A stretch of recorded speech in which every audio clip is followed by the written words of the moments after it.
Namaskar. Welcome to Daily Global Insights with Sri and Sri, episode number 229. A lot has been happening around the world, especially in Afghanistan. Here we start with Afghanistan news. In the 20 years since 9/11, the U.S. has spent over $2 trillion on the war in Afghanistan. That's $300 million per day, every day, for 2 decades. Or $50,000 for every person in Afghanistan's population of 40 million. You could also look at it this way.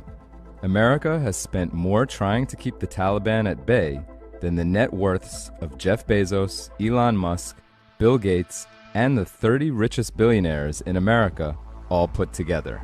$800 billion was allocated to direct war-fighting costs. $85 billion was spent to train the Afghan military, which ended up folding and surrendering in the weeks since the Pentagon closed Bagram Air Force Base in July. This effectively removed American air support against the Taliban. $750 million a year was allocated to salaries for Afghan soldiers. And then there's the human cost. 47,000 Afghan civilians dead, 69,000 Afghan security forces, over 3,500 coalition troops, 2,500 of them U.S. military personnel, 4,000 U.S. contractors. Figures for dead opposition fighters are estimated at around 51,000. The cost so far to care for the 20,000 Americans wounded in the conflict has been about $300 billion, with another $500 billion or so expected to come. The United States financed the war with borrowed money. Researchers at Brown University estimate more than $500 billion in interest has already been paid. They think that by 2050, the cost of interest alone on our Afghan war debt could reach $6.5 trillion. That equals about $20,000 for every U.S. citizen.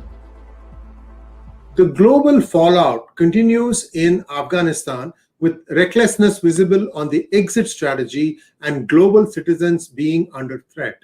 Biden told G7 leaders in June that he would ensure there would be stability in Kabul during the pullout. Biden's White House memo before Taliban takeover sought to end protections for Americans trapped abroad. State Department memo warns of Afghan collapse in July. So there was an indication from the State Department that there could very well be an Afghan collapse. And yet United States went ahead and did it. Sridhar, namaskar and welcome to PGurus channel, sir. And your thoughts? Afghanistan is going from bad to worse. Namaskar. Good morning to everybody, and good evening here, and good morning to everybody everywhere in the world. So yes. I think that so it's nice to be back, and as Sriji mentioned, that there's lots happening around. Everything seems to revolve around the Afghanistan. Yes, there was intelligence that there could be an imminent collapse of the government, not that it is going to last 6 months as was contemplated. It's very clear that the exit strategy was improperly planned, and the consequences are, if I have to use the phrase, from almost, from normalcy or semi-normalcy to a crisis of epic proportions. And the pictures and the videos that are coming out of Afghanistan doesn't resemble anything that what Mr. Biden is advocating or saying even today. And Taliban, meanwhile, mocks Biden's America as Taliban fighters mimic the iconic World War II photo of the United States Marines raising the flag on Iwo Jima Island of Japan. I think it was in one of the islands near Japan. But sir, your thoughts are, why are these people doing all these things? I mean, it seems silly, something that, you take something that was a very, very iconic thing. It was a triumph over good over bad. Here it's nothing like that. The island is in the southern border. It's a high point. It was one of the most well-guarded and well-protected islands by Japan. The U.S. Troops landed, conquered, and hoisted the U.S. flag on the top. Remember, in this instance, this is just an insult to the injury. United States is withdrawing after a major negotiation that occurred between world powers, including United States and Taliban, okay, facilitated by Qatar. The only place where Taliban had any footprint, official footprint, was in Qatar. But the way these guys, these Looney Tunes, are going around and making a case, right, obviously propped up by powers, maybe, which are anti-United States, you can see. And there has been nothing from Qatar, zero, nothing from Qatar, who were the key negotiators of this specific transaction in terms of a transitional government, restoration of normalcy, etc., etc. So all this was there, but they knew right from day one, they somehow hoodwinked Biden, and his administration's incompetence is reflected, or there's complete lack of coherence in terms of what the intelligence was saying and what the data that was flowing in, and what made Biden to make decisions that seem to clearly reflect the absolutely pathological execution of the exit strategy. And this picture that propped up is just an insult to the injury. It's almost like, making, if Trump had called "Make America Great Again," it's almost like, make America, lose again. That seems to be the, or make America, whatever verbiage that you want to kind of contemplate and think of. It's a very distressing, for many of us who are, Americans who live here, it's a very distressing story as we see the events unfolding in Afghanistan. So right now, the Taliban is not allowing anyone to enter the airport, and the US troops, which are guarding the airport, have not come out and tried to clear a way for those American citizens to come in and flee the country. So now what we are seeing is, as if Taliban wasn't enough, ISIS has warned that Kabul airport and embassy should, ISIS warns that Kabul airport and embassy wants Americans to just stay away, don't come to the airport, is what it's saying. And also the interesting other information is Kabul security is now being controlled. This is not the airport, but the city of Kabul. Kabul city security is now being controlled by the Haqqani network, with Khalil Haqqani, who has a bounty of $5 million on his head by the United States. This is the person that is allegedly controlling the city of Kabul. Now, remember in our previous DGI, we had mentioned about people picking up conversations in Punjabi and other languages. Perhaps this explains it. Khalil Haqqani is either a Pashtun or his base, I don't know exactly where he is. Sridhar ji can expand on this. Sir, so you have now a more clear presence or evidence of somebody from Pakistan being involved in all this, isn't it? Well, I think the Haqqani network was always, sympathetic towards the Pakistani side. They were the collaborators.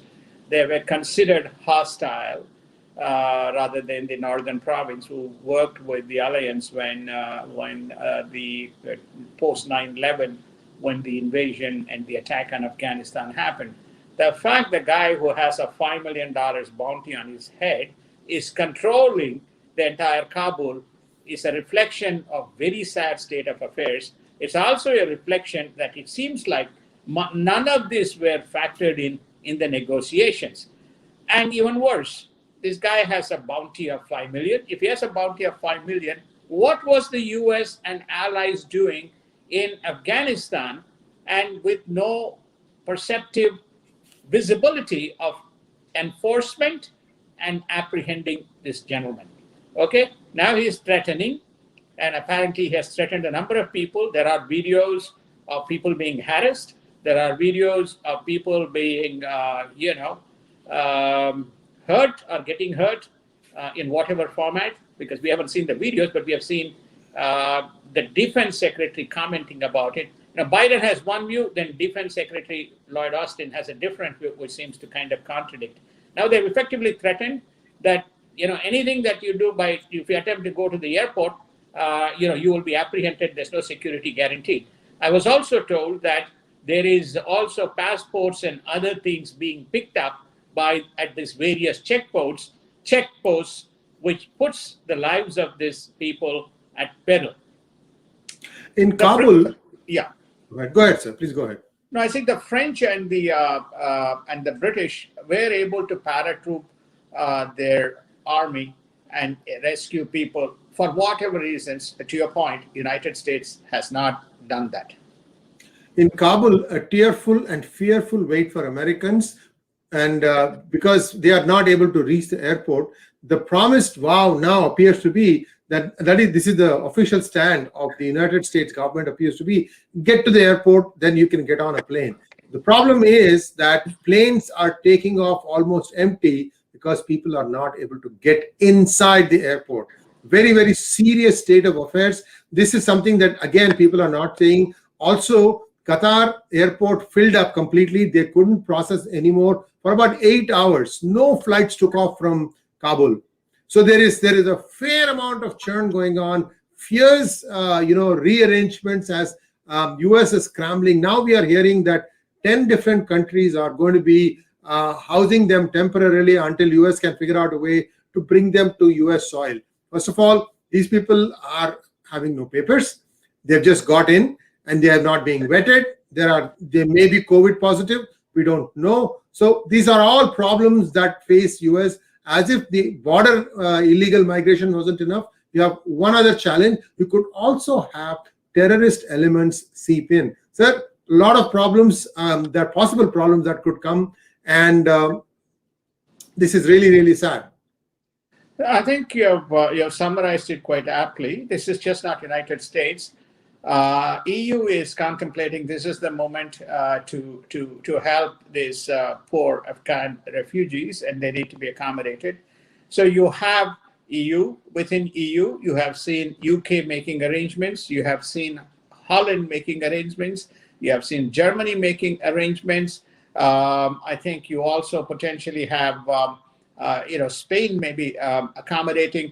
But then rest of some of the Greece and other European nations have steadfastly refused. In fact, Greece has even erected a border with Turkey because they see these guys being pushed in. So this is almost like Arab Spring 2, where there is this generous distribution of people coming from Afghanistan in a very strategic deployment of movement across the Western world. No West Asian countries has entertained the idea of accommodating them, including Bangladesh. Official Taliban websites have gone offline.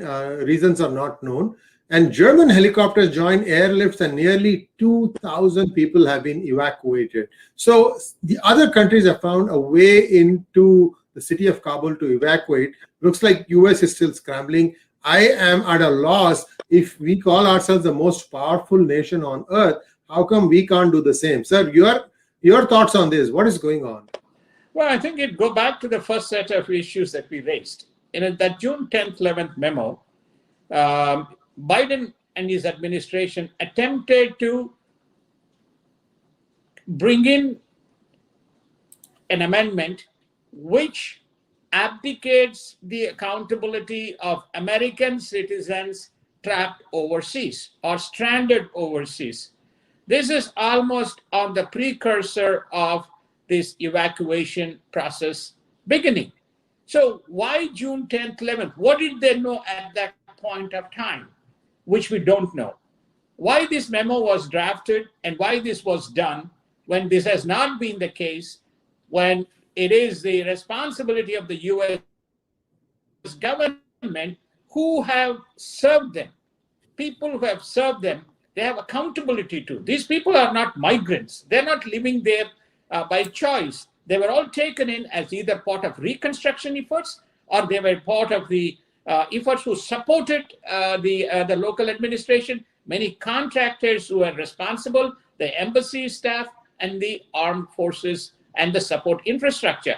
So these are Americans plus also the Afghan citizens with whom United States had a tacit commitment in the event of evacuation, they would all be brought into United States. This was the thing, one of the topics that we discussed, which is namely, a couple of senators have raised the issue. Have you thought about how you are going to bring these people and what the process of validating and granting them visas and bringing them mainstream into United States. Not answered. Now this comes out June 10th, 11th, this memo was prepared. It's almost like it's saying, I knew that this was going to happen. I prepared myself so that I can abdicate my responsibility.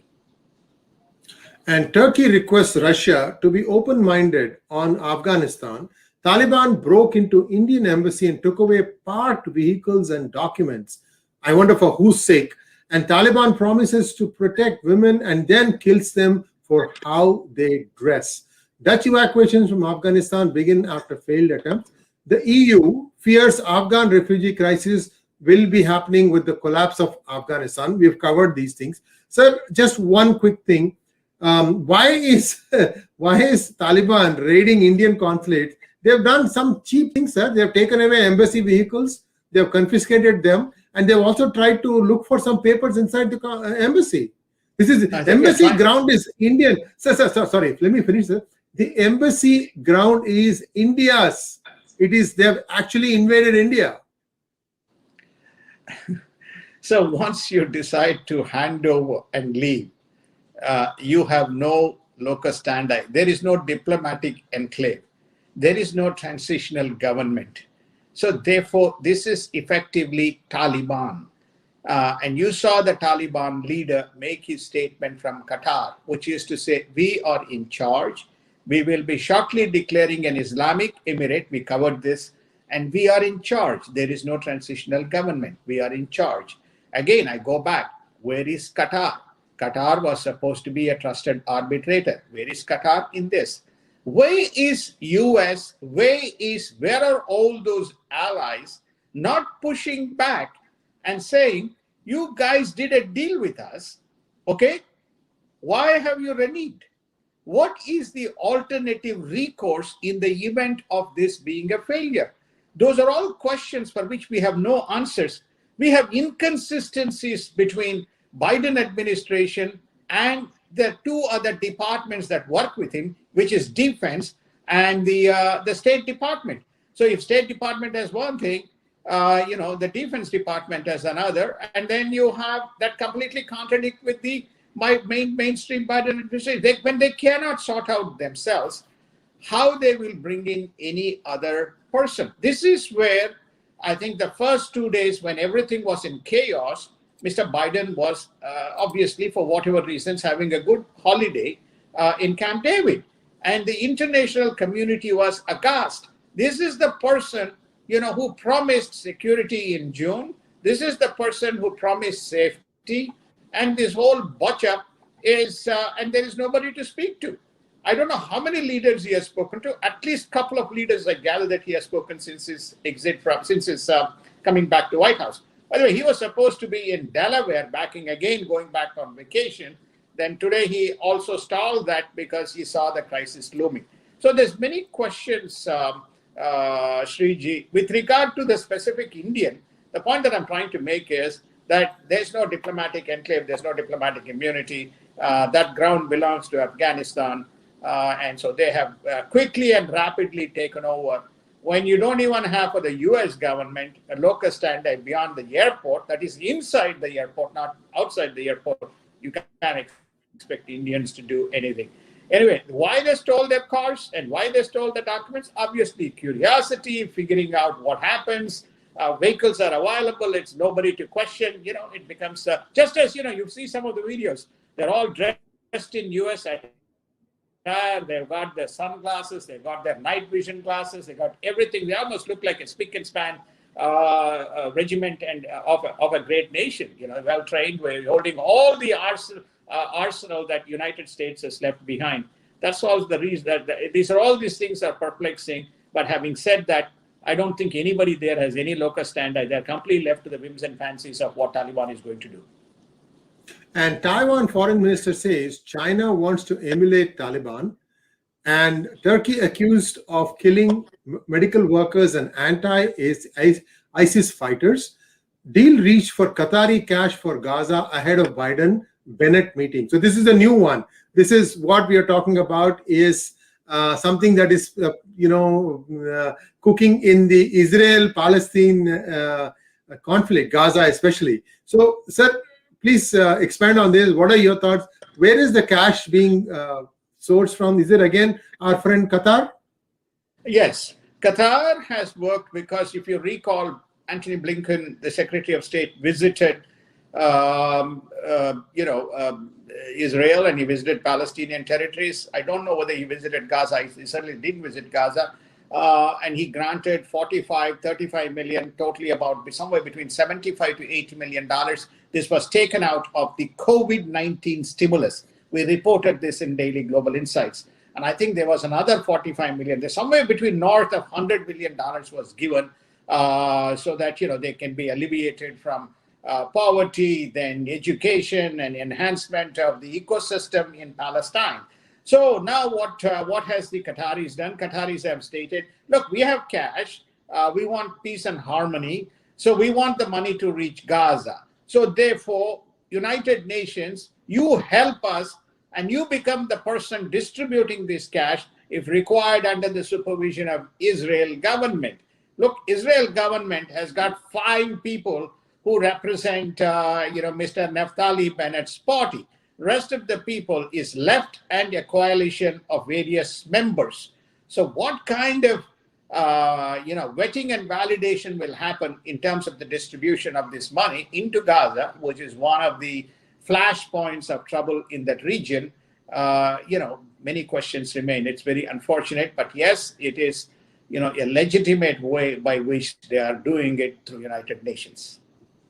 And the world continues to battle COVID while the Afghan drama continues. Australian city Melbourne witnessed protests against the lockdowns. Vietnam deploys troops in Ho Chi Minh City as COVID cases rise. Tokyo, Indonesia, and Thailand battle COVID. UK, Spain, Brazil, Russia, France, Turkey, Mexico, India make the top 10 as the COVID cases rise. Your thoughts, sir? Yes, I think there are 3 big problems that the world is confronted with. You can synthesize this into 3. One is the Afghan crisis. The second is these looming incursions, of Chinese incursions around the world, most notably Taiwan, Japan, and South China Sea. It flares up, flares down, flares up, flares down. And you saw Taiwanese statement that they want to emulate Taliban. The third is COVID. Okay. And COVID is now rapidly spreading. Okay. The world seems to be focused on mask on, mask off, mask on, mask off, shutdown, no shutdown, shutdown, no shutdown. And then, now we dual vaccinate and then we will have a booster dose coming very soon. But on the contrary, you are also beginning to see the cases continue to rise because there is a significant vaccine shortage. Vaccine is asymmetric in terms of the location and asymmetric in terms of non-availability of the vaccines in many countries, across the world.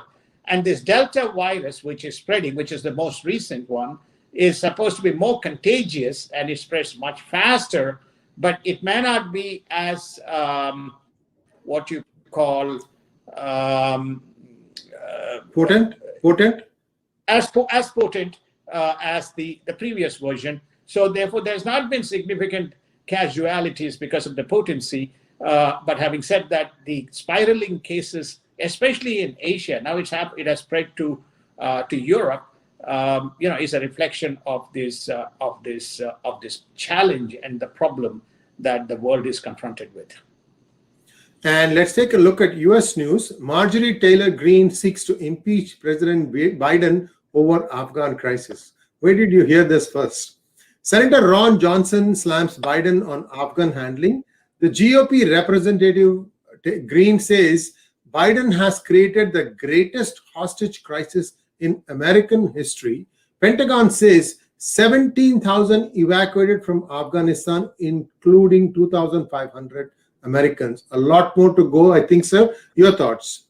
My thoughts are, I think there is a chorus growing. There's a number of investigations and hearings that are going on this, what you call most ignominious exit and most humiliating exit for United States. Everybody wants to take up this issue, what went wrong. I hope this just doesn't remain inquiries and it leads into some kind of a punishable conclusion. But also how United States and the allies are going to recover from this. Okay, because there's no point in saying we do not want to have Afghanistan to be the home and the land from which that there is a confluence of terrorist and terrorist organization, and using the state as a launch pad. There's no point in stating that if there is no appropriate remedial actions that are in place beyond the inquiries. So I think you're beginning to see some initial response coming out from the people. I hope we can get to some kind of a tangible outcome, sir. And Mayuri Green has stated, as you rightly observed, said, it's time that we get this guy impeached because of he has misled the nation, and is also not the strategy still has not been reversed. We are continuing to follow the bad course that we started. With regard to that 17,000 number, you need to take a look at that number. The number is 17,000. 15,000 or close to 14,500 are Afghan refugees. 2,500 or 2,000 are the American citizens who have been there. That is implying that the vast number of Afghan citizens who were able to make their way, and you saw the whole herd set of people, crowds and crowds hanging on to the airplane. They all have been able to come in. When you actually, there are C-17 inside photos and images, which shows these people huge volumes of people sitting there and doing their stuff. That also raises the question, which is namely, I think there's roughly about 15,000 Americans. If only 2,500 have come out, how long is it going to take all these guys to come out? That's a very striking number on the 17,000 that Defense Secretary Lloyd Austin, pointed out. So this is the more disturbing situation. Now the Kabul airport gates have been closed, and whoever is arriving at the gates with a US passport, Taliban is confiscating them. Now we are seeing total chaotic situation outside the Kabul airport. Taliban fighters are saying, go back to your home or we will shoot you. But then they are not letting people in, they are grabbing the US passports. So why is the mighty US Army, who about 5,000 now guarding the airport, why can't they create a path? What is stopping them from doing this, sir? I think you're making a very compelling point. The same question is being asked by some of the policymakers. This is where the conflict comes. Are we in a combat mission? Are we in a combat and rescue mission? Are we in a rescue mission? I think we again covered this in Daily Global Insights. There seems to be some, what you call, confusion that is prevailing. No, we are in a rescue mission. If you get to the airport, we have a plan, we'll bring you across. If we cannot get to the airport, we don't have the orders for us to get inside Kabul, locate you, and get you to the airport in a safe and secure manner. Again, this begs the question, what was the arrangement that was done with the Taliban in presence of the Qataris? And Nicholas Burns has been appointed the ambassador of China, and Rahm Emanuel, the US ambassador of Japan. How do you see these two appointments, sir? Well, it's very interesting. Nicholas Burns served under George Bush. He was the ambassador at NATO. He's also was one George of Bush or Obama, sir? George Bush or Obama? George Bush. Okay. George Bush. He was a very strong advisor to. He went back into teaching. That's during that particular period. He was also a very strong Clinton man. He was in a very critical role at the Clinton administration. He was also an election advisor, policy advisor to Mr. Biden.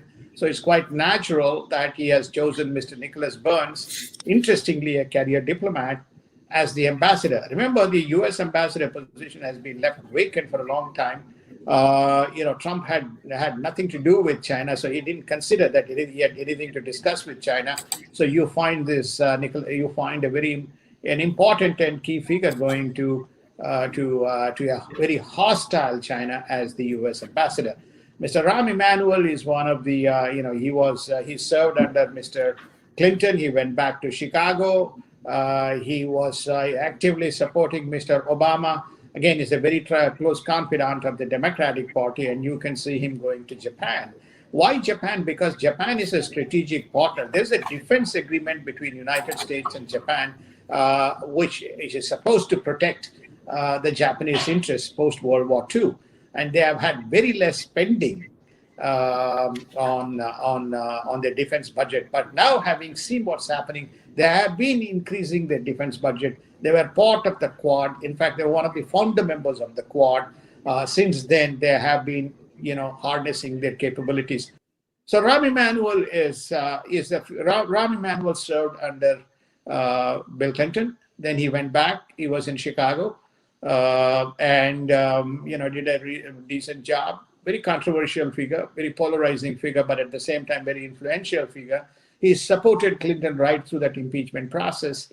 He was a close advocate. He's also the one who propped Mr. Obama up, and very, very keen supporter during the Obama days when he was contesting for the presidency, and then he eventually became the president.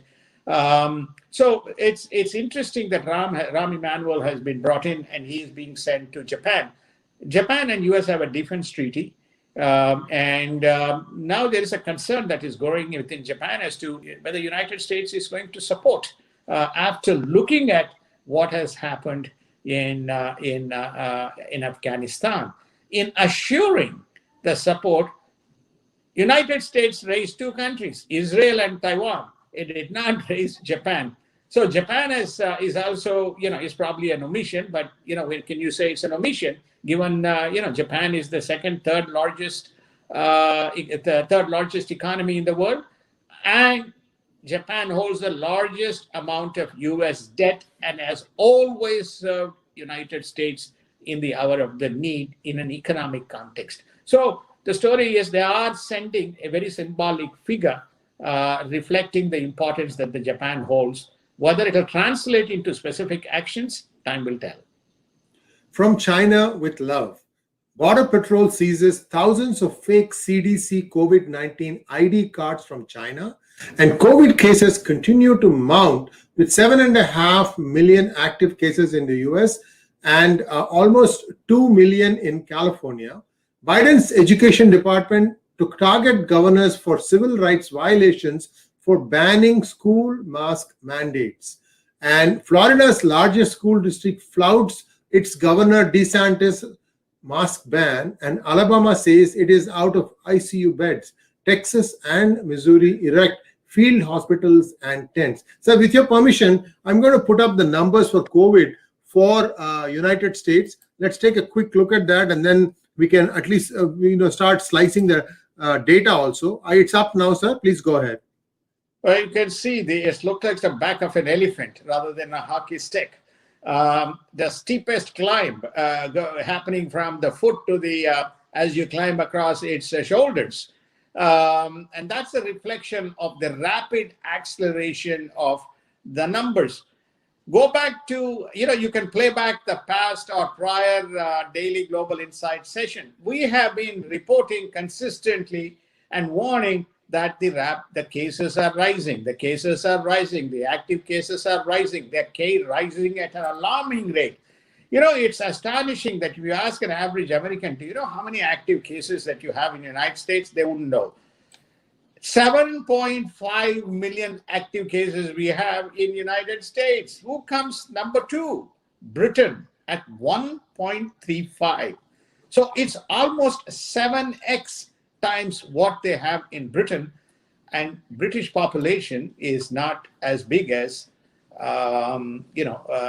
as United States. So therefore, two specific countries have a big problem that they have on their hands: United Kingdom and United States. Most of the other countries, which made up the top 10, is this. But the key number that Sridhar will show in the graph is that when you take a look at the number somewhere from May, July to August, you can see that from February to August, the numbers have shot up by almost, from 8, this is the active numbers, 100,000 population has shot up quite dramatically. Now, this is around the time, or this is the segment of the time, that is February to July. This is the time that the surge began to happen. And the surges increased in their crescendo. We have again reported those numbers. There is close to 1.2 million illegal people who came in, and they were not tested for COVID. They were put into communities. There is no mask rule for them, and there is no vaccination process to get these people vaccinated because they are illegal. Now, you can see which are the states where you have seen the rapid expansion. That's also an indication where these people have been located, because you haven't seen this alarming rise in numbers in other states, but you're beginning to see. Amongst all this, one state has remained constant. And is it because the governor has gone to sleep, or is it because there is not inadequate controls and policies, or in a checks? We don't know. Close to 2 million is in one state. Again, California. we have been, California. We were reporting about 1 million, about 1.2 million. Now it is close to 2 million.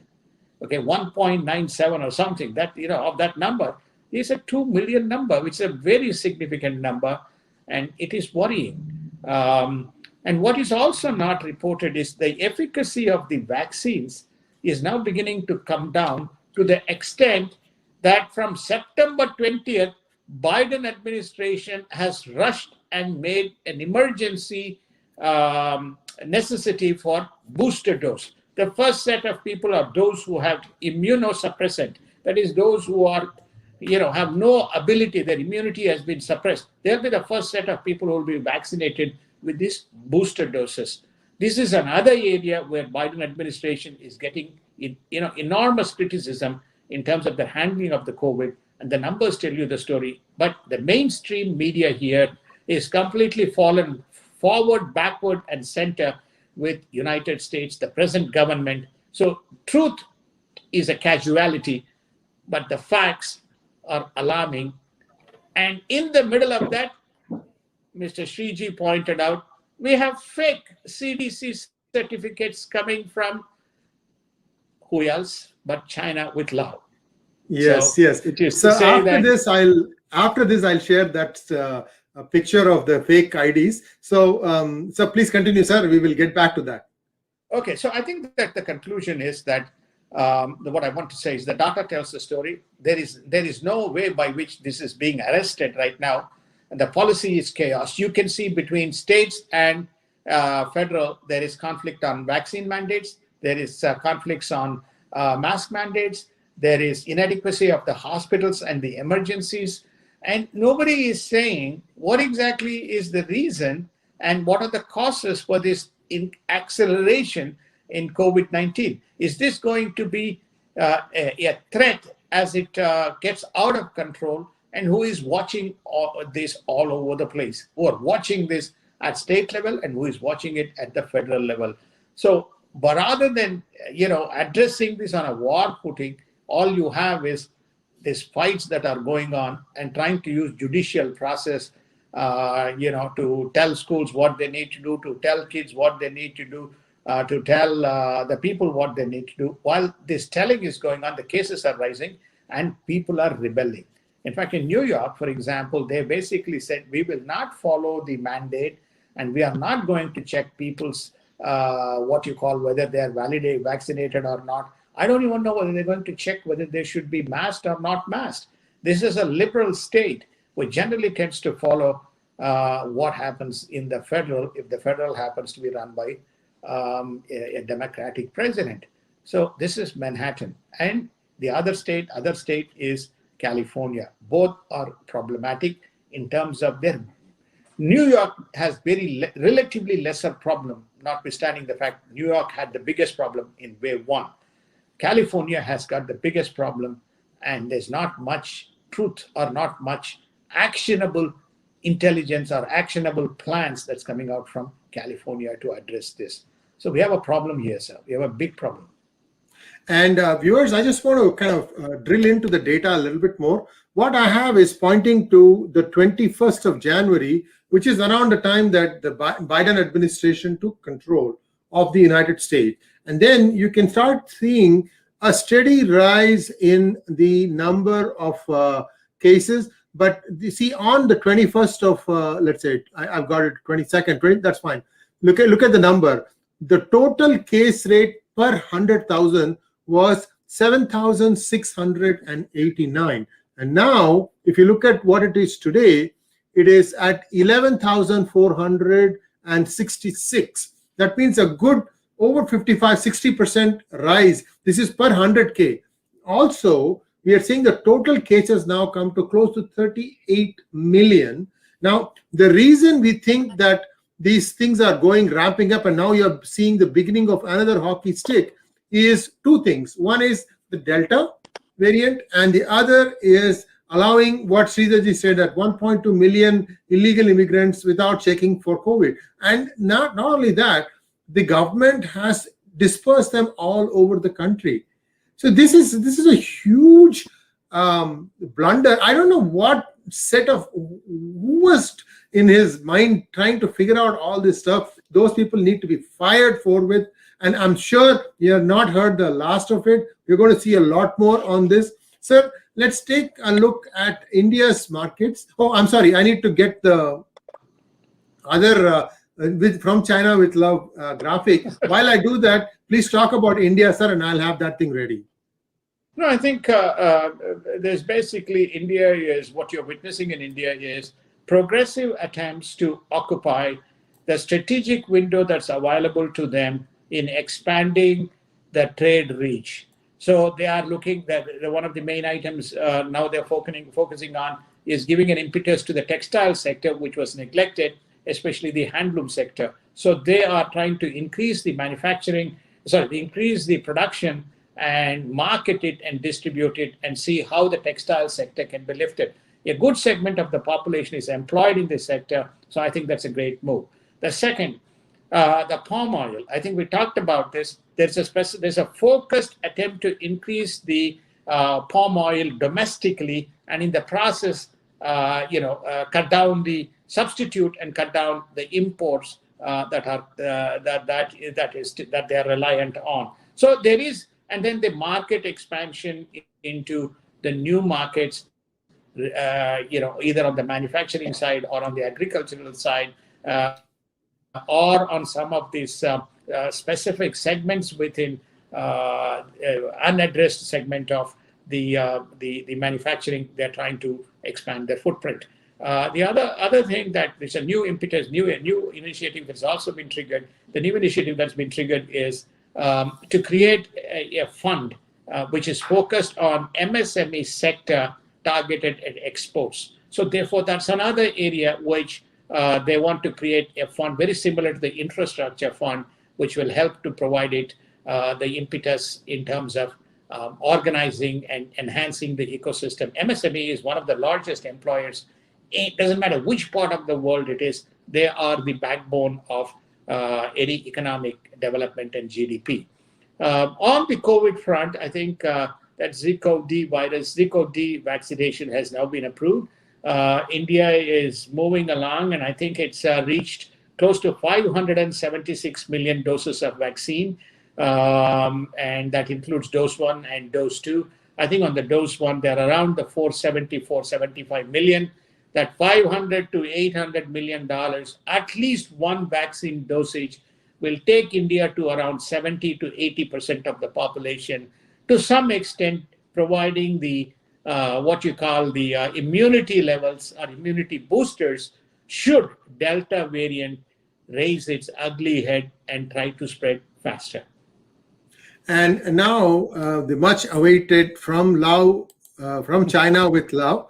And you can see that it's, I'm going to make it maximum and then let Sridharji talk to it. So here is the card, sir. I have it now up on the screen. Please go ahead. Yeah, as you can see there, this is Customs and Border Patrol, which have seized in 2-3 states. They have seen these envelopes arrive with. We can see on the topmost, that's the leftmost thing that you see on the top left corner. That's what we call as the COVID-19 vaccination card. It's a simple card. It's not a passport, where you will have your name, date of birth, blah, blah, blah, and then, who, etc. The thing will be the vaccine date and what type of vaccine will be filled up. And if you carry this vaccine card, then you will show that you have been vaccinated. There is no central database, or they may be creating a central database. But at the end of the day, there's no systems. There is a central CDC central database. There are no systems to actually at checkpoints to validate against the central database. That's the issue. So I go to your hotel, I show this card, he looks at it and says, okay, good, you can go.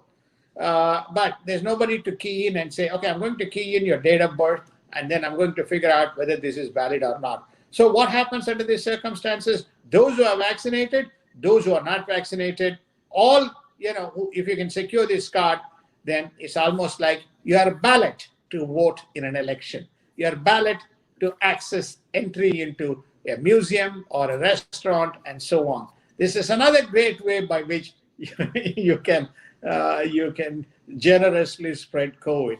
There is Mr. Sri IRG, which is he's going to write his next book, which is From China with Love. That's his next book around this vaccination scandal that is coming.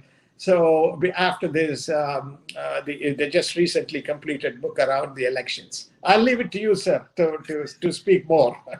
Yes, indeed. And he was mentioning it in a jest. We don't know at this point what the name of the book will be, but certainly it's very tempting. In fact, this is book 1 of my Pax Americana series. So there is a follow-up book being planned, and you can be sure that we will have remnants of the conversations you and I are having in DGI appear in a fictionalized form. And with that, we come to this end of the special edition. We had a little bit of a technical difficulty in the middle. Please bear with us. Please do subscribe, join our site, our page on YouTube, and also share and link and like this broadcast. Thank you very much. Namaskar, and have a great weekend. Namaskar. Thank you. Have a wonderful weekend, and we'll all see you back.